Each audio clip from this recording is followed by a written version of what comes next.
Hi, I'm Ken, And I'm Dee, and this is Antiques Freaks, where we are freaks. for antiques. And also other things. Today's subject is the Pope chest. I'm sorry? Oh, you got me on every level now. Oh, okay. You got to start, from bare bones. I was so afraid that you would already know all about this thing. No, you got one that I know zero about. While I get my notes together, what do you think it is? The Pope chest. I'm getting that right. P-O-P-E. P-O-P-E. I'm guessing it's probably where the Pope kept his baubles. And perhaps illicit artifact. Is that where they keep all the wieners that they knock off of sculptures? Is that where those are kept, in the Pope chest? Alas, no. While I will concede that it is a religious artifact of a sort, it has absolutely nothing to do with Catholicism. That's weird, given the Pope. Right? Who is specifically Catholic. Yeah. Catholicism is the one religion that doesn't factor into this. You're right, that is pretty weird. Alright, so, the Pope chest. What is it? Good question. It is a 17th century valuables cabinet. Okay. So, cabinet, big tall? 16.5 inches high, 17 inches wide, 9.5 inches deep. Kind of small. It is almost exactly the size of a bread box. Yeah. Tall bread box, but yeah. For tall bread. Yeah, for my favorite snack. Big bread. It is made of a combination of oak and maple with iron fixtures. Okay, it's a little austere. Highly decorative. Oh, okay. The entire front is a door, and it swings open to reveal 10 little drawers. Alright. It is notable for its beautiful craftsmanship. The mix of oak and maple creates high contrast. The original red and black paint job created further contrast. So this is a loud little cabinet. Sounds goth. It's highly ornamental. Made in the Simmons shop, established by joiner John Simmons in he died in 1671. He made it as a ghost. Got it. No. It was then continued by his sons James and Samuel. The chest or his joiner shop? His joiner shop. Okay. They made several chests like this. This chest is a particularly good example of the craftsmanship that came out of their shop. Okay. I will now read from an auction listing for this cabinet. The original description is literally an 83-word run-on sentence. Amazing. Which I have since reformatted as beat poetry, so let's see how this goes. Do you want me to bongos? No, please don't bongos. Okay, It'll shake the microphone. Oh, yeah. The rectangular molded top, above a conforming case, fitted with a door, embellished with applied columnar spindles, centering an octagonal plaque, with carved inscription, 7P9, I and B. Enclosed by a sunburst surround, all opening to an interior. Fitted with 4 small drawers, over a larger central drawer, flanked by stacked small drawers, above a single long drawer. Oh, we're still going. We're halfway through. Oh, shit. The sides of the case, embellished with carved S scrolls, on a conforming base, with bun-turned feet. This is not that funny. I have no idea. I had no idea this bit would go over so well. It's the funniest fucking thing I've ever heard. The backboard with inscription, Dilemater, 86.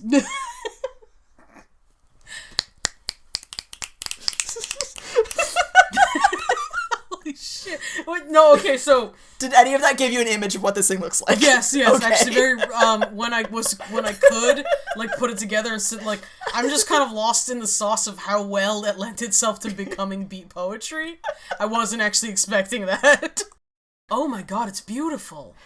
Okay, so we'll put up these pictures later, but basically it's an octagon within an octagon forming a sunburst with the inscription carved in the very center and flanked on either side by spindles. Yeah, and you can see the keyhole where the door opens. Yes. And the interior view, which the beat poem explains very poorly, shows one large long drawer all along the bottom, a smaller, but still pretty large, square drawer on top in the center of that. And then in an arc over the center square drawer is 8 smaller square drawers for a total of 10 drawers. Okay, yeah, your description is much better. I spent 2 days, no lie, staring at the auction description and then staring at the photographs and trying to make them connect in any way. Your math was bad, auctioneers. Like, you have a never-ending curve of drawers. I'm sorry, I'm still losing it at bun-turned feet. Bun-turned feet? The way you said it. Bun-turned feet is my favorite line out of it, because it's the entire rest of the description is so, like, artsy-fartsy. Yeah. And then, like, no, these are little, like, hot cross bun feets. Little feet. Little bun feet. Like, you can't say, and that's what they're called, like, you can't change it. No, you have to say it. Just say little bun feet. But anyway. So, the inscription, 7P9I and B, means it was made in the year 1679 for the wedding of, or rather the marriage of Joseph and Bathsheba Pope. Oh, what? That, you mean the dopest couple ever? Yeah. The I takes the place of the J in Joseph because the letter J hadn't really caught on yet in the 17th century, so the I took its place. History is such a trip. History's a great time. This cabinet, in the year 2000... In the year 2000... was purchased by the Peabody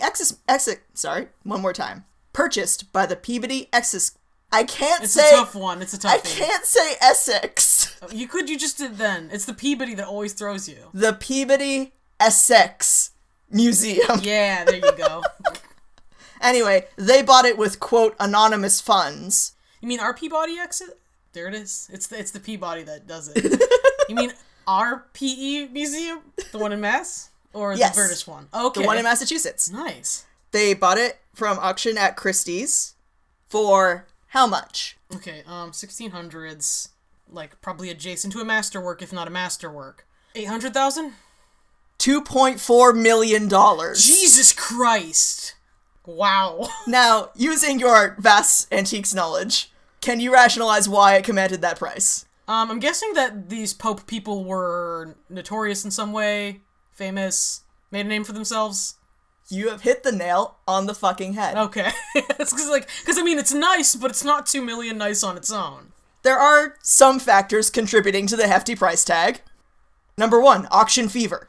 Oh, auction fever. As discussed in our auctions episode. Also, there are only 5 other known surviving examples of such complexity. Okay, alright. It still has the original paint and varnish. It was never stripped and never refinished. Okay, yeah, that's big. It also has impeccable provenance. It's been passed down through the Pope family since 1679. Oh, wow, okay. It's making a clearer picture. Now we come to its original owners, Joseph and Bathsheba Pope. With the bitchinest names. With the bitchinest names. They were Quakers living in what is now Danvers, Massachusetts. Oh, okay. Well, I know one thing that happened in Danvers. I was hoping that would throw you. They are prominent members of a minority community in predominantly Puritan village.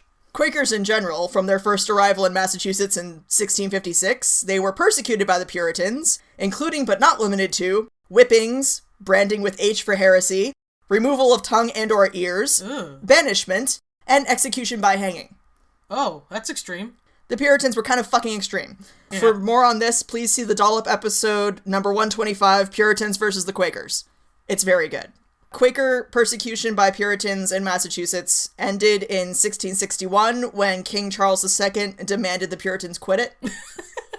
King Charles II kind of had a hate boner for Puritans already because they murdered his dad. Well, that'll do it, huh? So he heard that they were getting up to nonsense in the colonies, and he was like, stop! No, okay, correct me if I'm wrong. I think this is a popular, maybe misconception. I can't really remember.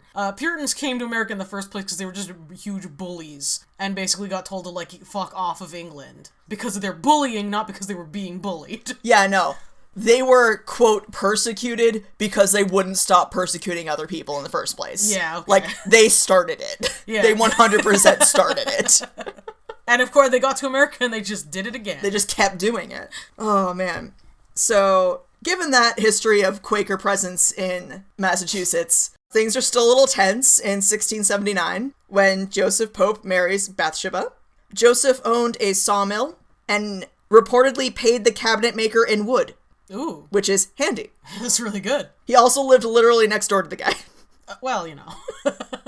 According to a PDF I found from salemstate.edu, quote, the initials and date carved into the cabinet celebrate the marriage of Joseph and Bathsheba, who were prominent members of the local Quaker community. They were persecuted for their beliefs. They also became involved in the Salem witchcraft trials as accusers.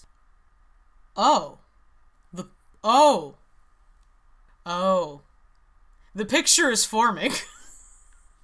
Now, quick question. Why did the Puritans hate the Quakers? They're both Christians, so you'd think that they'd, be... Okay, when have you ever known two or more Christian sects ever getting along, ever? Yeah, but usually they don't cut each other's ears and tongues out. Inquisition? Oh. Well, yeah, you got me there. Seriously, check out the Dollop episode. It's amazing and goes way more into depth than I can here, because today we're talking about a cabinet. Alright, tell me about this witch-accusing cabinet. Oh, wow, that's a plot twist of the goddamn year. Or, as the book A Storm of Witchcraft puts it, in 1692, the popes turned the tables. Oh, how the turntables. Oh, boy. So for those of you who don't know, what is now known as Danvers, Massachusetts, was, back in the day, known as Salem Village. On the outskirts of Salem Town, modern-day Salem. Yeah, it's a common misconception. Everyone thinks Salem, modern-day Salem, is Salem. It's not. It's Danvers. Including Salem. Yeah, they think so, too. Well, I mean, to their credit, I think a couple of the victims are buried there. Yeah. Well... It's notable that Salem has all of the, goth Disneyland shit, whereas Danvers has the Rebecca Nurse homestead, aka the only actual piece of history in the area. Yeah, well, flooding the Quabbin did a number on. They were nowhere near the Quabbin. No, but I'm gonna blame that anyway. Okay, sure. Blame the Quabbin Reservoir. We're getting real deep in, mass lore. Oh, man. So for those of you who aren't deep into Massachusetts lore, in February of 1692, Reverend Samuel Parris notices that his daughter Betty and his niece Abigail are flipping the fuck out. They explain that they are being tortured by witches. And so the Salem witch trials begin. And notably they were 14 at the time? 9 and 11. 9 and 11, okay. So just about that age where you're flipping the fuck out anyway. Yeah. I won't give a complete history of the Salem witch trials today because there's a lot. We could be here a while. We could be here for days, but... The popes come into it on September 9th, 1692. So we're about 6 months into the Salem witch trials, neighbor accusing neighbor, people just losing their goddamn minds because the devil is definitely here for real. He's just over your left shoulder, can't you see him? But on September 9th, Ann Putnam Jr. and Mercy Lewis accuse Martha Corey of witchcraft. Martha Corey is wealthy and respectable. Prior to being accused, she was not shy about calling the accusers liars and saying they were faking it, which probably led to her accusation. Yeah. Her trial is just as much of a circus as all the other ones, including accusers mimicking her movements to claim she controlled them like puppets. Oh my god. Mercy Lewis claiming a shadow whispered in her ear, and Ann Putnam Jr. claiming a yellow bird suckled from Martha Corey's hand. What does that mean? Basically, the devil has given her a familiar in the form of a yellow bird, and to feed it, it's licking blood from her fingers. Okay, thank you. The original phrase of suckled from her hand really threw me. It's a lot. And then, our girl Bathsheba. There she is. Or Bathsheba. I'm not super sure on how to pronounce it. I should have looked this up. I've heard Bathsheba, but that sounds like a really bad sport. Bathsheba. Anyway, she cries out and attacks Corey in the middle of the... Okay. Alright. I'm sorry, so she didn't have any skin in the game before. No. But now she's throwing hands. First, by throwing her muff at Corey, which misses. Then she takes off her shoe and chucks it at her head. Classic. That hits. So, okay. Bathsheba, why? Who fucking knows? This is just the woman who's like, I swear I am not a witch, and she's just like, Hargwash! Starts chucking. Like she's at a Justin Bieber concert trying to get her panties on stage. Basically. Oh my god. Of all the analogies. It was a really weird one, I'm sorry. Oh my god. Bathsheba was also involved in accusations against John Proctor and Rebecca Nurse. You may remember John Proctor from the hit play The Crucible, which is a pile of shit, but we won't go into that today. On July 19th, Rebecca Nurse is hanged. Okay. August 19th, John Proctor is hanged. Also worth noting, Joseph Pope testified against John Proctor, contributed to that as well. Okay. On September 19th, Giles Corey, Martha's husband, is pressed to death. Yep, famously that one. He's the guy who basically you had to enter a plea of guilty or not guilty, and he just refused to enter a plea. So like, alright, we're breaking out the big fucking medieval guns, we're putting a door on your chest and piling rocks on it until you give a plea. And all he said was more weight, according to legend. Yeah, and also in our friend group, that has become a response to anything that we do not enjoy. Which has just been to say miserably more weight. We have been described as irreverent. Yeah, a little bit. Oh, dear. And then on September 22nd, 1692, Martha Corey herself is hanged. So, it's fair to say that the popes contributed to the deaths of at least 4 people. Wow, that's actually a lot of people. More than 0's too many, generally, but... More than you should be, yeah. I feel. You could overlook, like, 1, but... Now, you remember that PDF I cited earlier? Yeah. With the quote, they also became involved in the Salem witchcraft trials as accusers? Yeah, I remember that. That's literally the only mention in the entire lesson plan of the Pope's role in the murder of at least 3 or 4 innocent people. Really? Because the rest of the document, which is a lesson plan, it seems to be designed for, like, high schoolers. Okay. Based on its wording. It includes sample guiding questions, such as... The family that owned this chest were members of the Society of Friends, commonly known as the Quakers. How would this have affected their lives in Massachusetts? Okay, so they're trying to get us to come to a conclusion here. Why do you think some Quakers chose to live in Salem Village rather than move to a colony that was more tolerant of their beliefs? And a suggested learning activity... Put weight on your fellow students and see if they beg for more. As a class discussion, create a list of reasons why some people are persecuted today. Engage the class with a discussion about why some groups feel the need to persecute others. Are there any measures that could possibly help persecutors overcome their antipathy for those they affect? That's a weird thing. I mean, I guess, like, kudos for leading into that discussion, but... The entire lesson plan is built around Puritan persecution of Quakers. Okay. If you want to do a lesson on that, which is a lesson worth doing, like the whole Anne Hutchinson situation's kind of fun... Fun.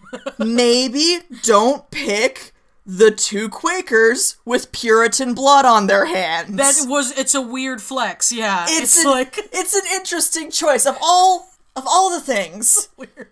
Cause like they created this lesson plan centered around the exhibit in the Peabody Essex Museum about the Pope cabinet, and the aspect they chose to focus on was the persecution of Quakers by the Puritans. Accidentally the least fucking, like, appropriate thing they could have picked.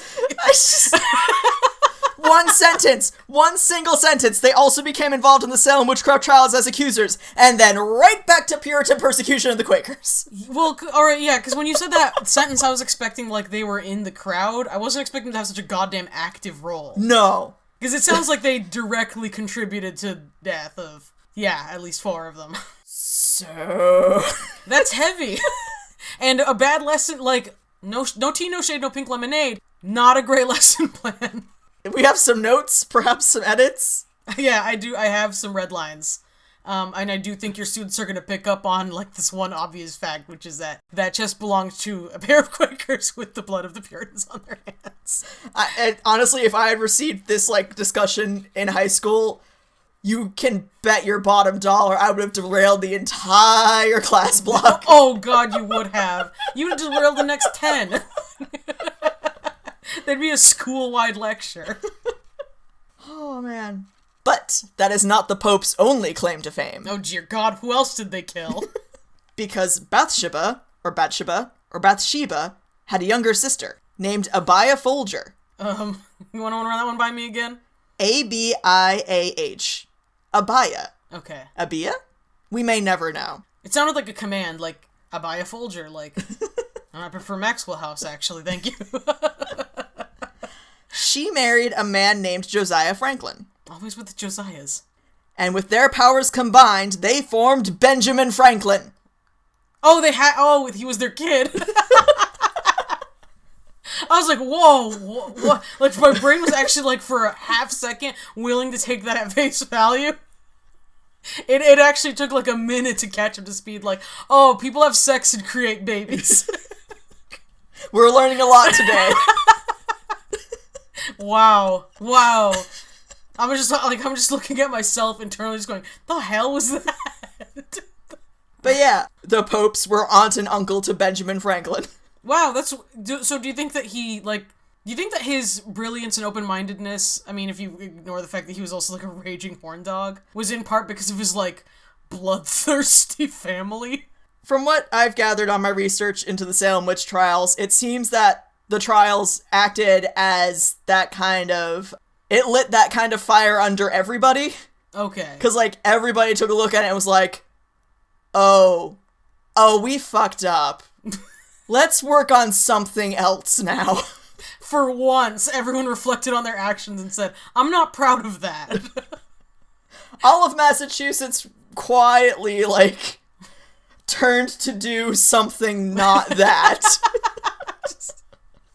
So picture everyone just turning their head, and then their body follows, like, real slow, in, like, all different directions, like, okay, how about kites?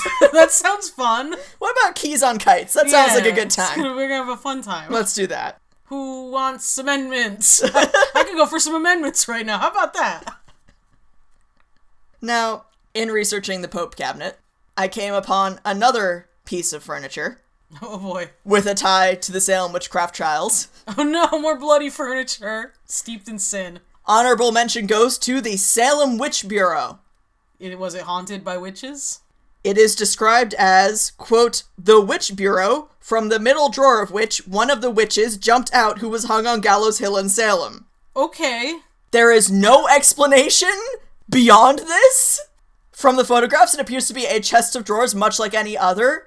I would certainly have a hard time fitting into any of the drawers, but I'm also not a witch, so who knows? Yeah, I was gonna say, like, maybe okay, so it's just like a regular drawer. It's not like suspiciously person shot sized, like... No, it's just a chest of drawers, only we swear a witch jumped out of it this one time. No, really. Well, then they hung her, but then they didn't, like... There's no explanation of, like, did this happen before she was tried as a witch? After she was executed as a witch? Like, is this a ghost situation? Or just, like, a witchcraft situation? Or, like, who saw this happen? And why? Because everything else is pretty well written down. Yeah. They have a list of the people they killed for being witches, but, like, the one that leapt out of a bureau apparently does not warrant taking the name down. No, it was just one of them. You know. You think it was like they were literally losing track at that point? Just like, I don't want to go into the courthouse and get the fucking papers. I can't remember, like, one of them, but, like, she's dead, no gives a Listen, shit. It was a Thursday, a witch jumped out of my bureau, let's move on. I hadn't had my coffee yet, like... And anyhow, I saw them hang her, so, like, what, come say, come sa. So yeah, that is... All the witches are dead, right? We're not gonna think about the goddamn bureau witch anymore. Fuck. She might still be in there. Do you think she heard what was happening? She's like, I'm staying in this bureau. She doesn't know that it's over. So your theory is she leapt back into the bureau and is still there? Like, immediately, yeah. Like, someone's gonna walk up to that piece and whisper, like, hey, it's cool, you can come out now.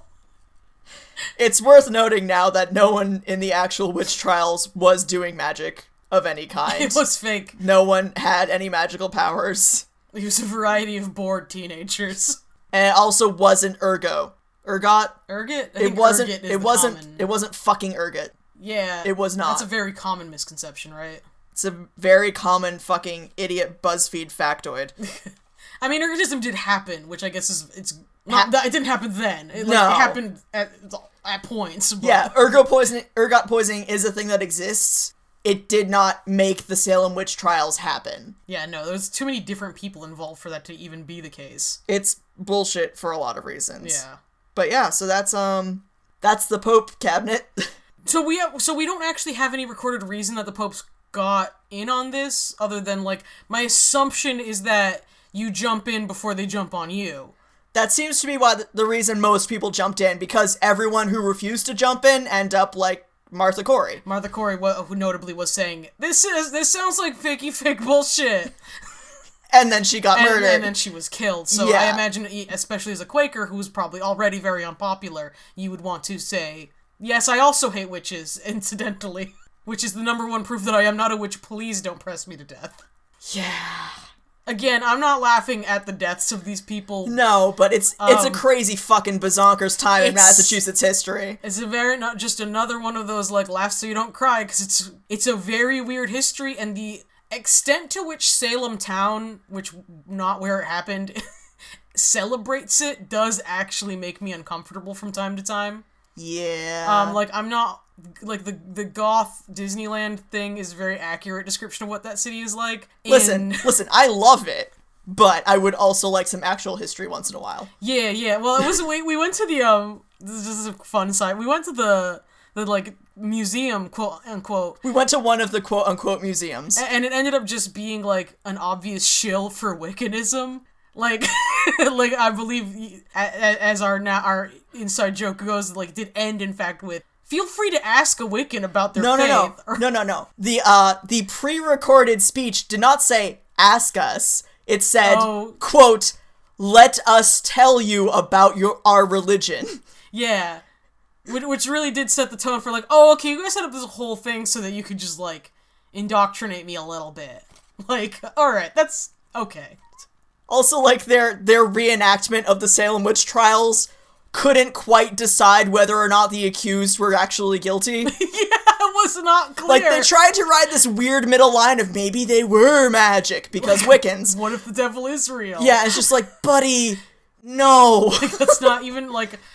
No. I'm not trying to dunk on anyone's faith when I say that's not what happened. It also did the, like, 1970s, 1980s thing of blaming Tituba for the whole thing, which is like, no. Yeah. And stop. And, like, oh god, and there was a brand, like, someone branded their, like, Wiccan herbs with, like, Tituba, which is, like, top tier tasteless. Yeah, that was in one of the side shops in Salem. That was, yeah, that wasn't great. Like, Tituba was maligned because she was black. Yeah, I'm going to say it. Because she was... I'll say it when they won't. Because she was a West Indies native. Yeah. And, like, a slave in the household. And a woman. All these things all at the same time, she became an excellent fall guy.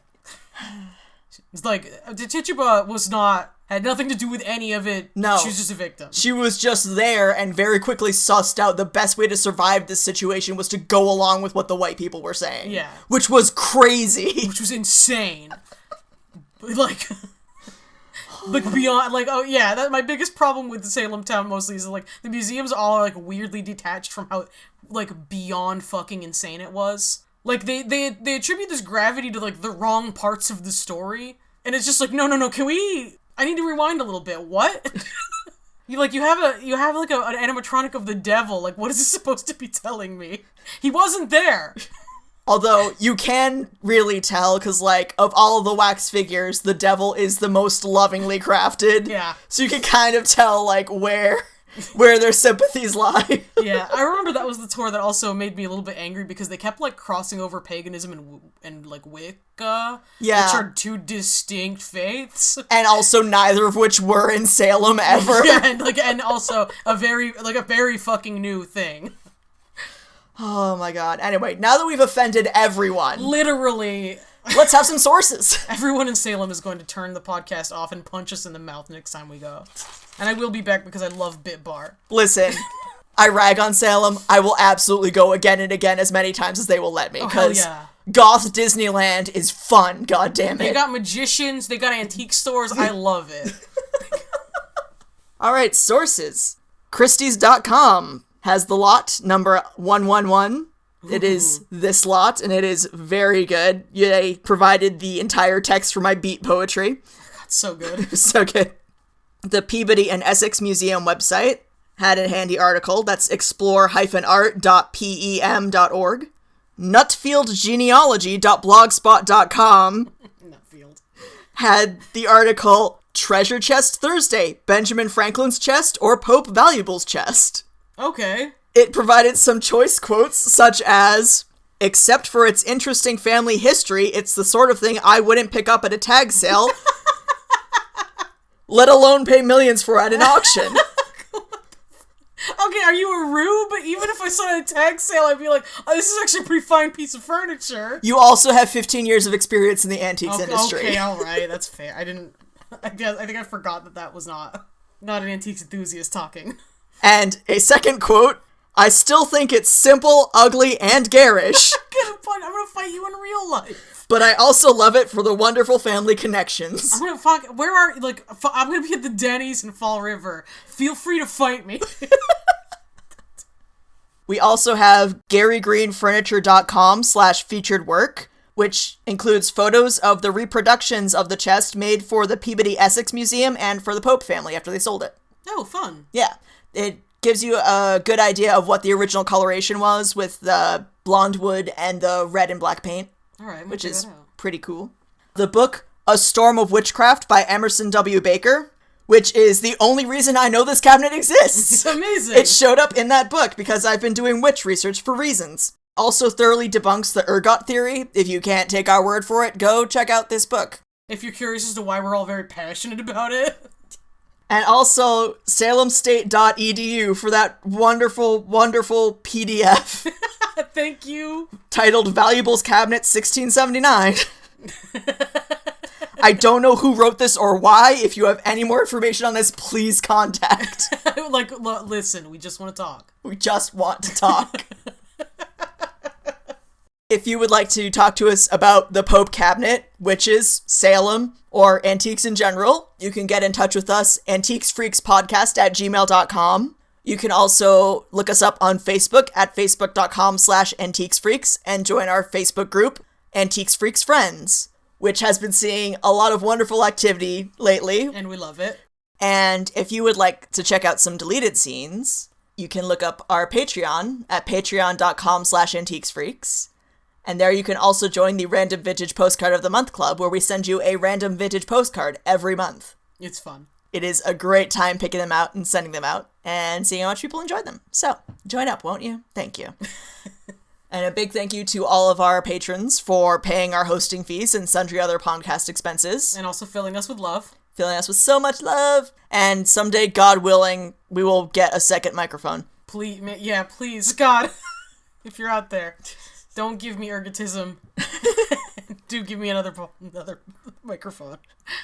We also have an Etsy shop, etsy.com/shop/antiquesfreaks, with vintage goods, t-shirts with the podcast logo on them, and stickers? Yeah.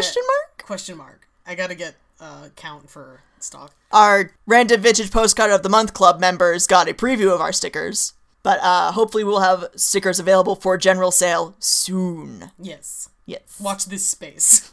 And thank you to everyone for listening. Bye. Bye.